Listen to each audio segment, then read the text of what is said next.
अगर तुम ये करोगी तो हम समाज को क्या कहेंगे, अगर तुम वो करोगी तो हम समाज को मुंह दिखाने लायक नहीं रहेंगे, लोग क्या कहेंगे। इस तरीके की सोच बहुत लोगों की होती है। इसी को ही अपनी जिंदगी में सबसे जरूरी मानकर अक्सर लोग अपने बच्चों की खुशियों का गला घोट देते हैं। ऐसा ही कुछ बिग बॉस 16 की सौंदर्या शर्मा को भी झेलना पड़ा।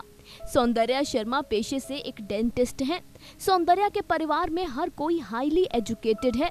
इसी के चलते सौंदर्या के माता पिता ने उम्मीद लगाई थी कि सौंदर्या भी एजुकेशन में कुछ बड़ा करेगी। सौंदर्या के पिता और माँ ने बिल्कुल नहीं सोचा था कि वो एक्ट्रेस बनेंगी, बल्कि सौंदर्या के पिता तो इसके सख्त खिलाफ थे।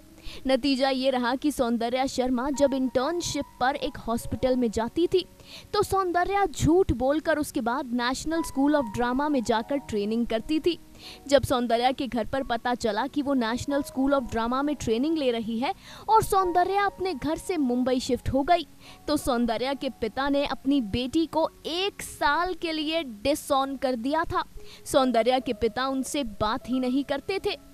हालांकि सौंदर्या ने ना तो अपने पिता को देखा, ना ही लोग क्या कहेंगे इस बात को।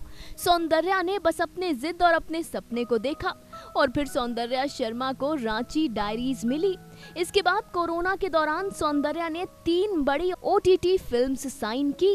इतना ही नहीं, सौंदर्या शर्मा इसके बाद बिग बॉस 16 में नजर आई और सौंदर्या के वही पिता जिन्होंने अपनी बेटी को डिसऑन कर दिया था, अपनी बेटी से बात करनी बंद कर दी थी। बिग बॉस खत्म होने के बाद बिग बॉस के सेट के बाहर खड़े होकर अपनी बेटी का इंतजार कर रहे थे।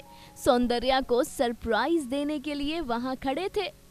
सौंदर्या के पिताजी, अगर यही साथ पहले दिया होता तो आपकी बेटी को अकेले ना चलना पड़ता। इस रिपोर्ट के अंत में दुनिया के हर माता पिता से इतना ही कहेंगे कि समाज क्या कहेगा ये मत सोचिए, आपका बच्चा खुश किस बात में है इस बात पर गौर कीजिए। Final cut, news desk.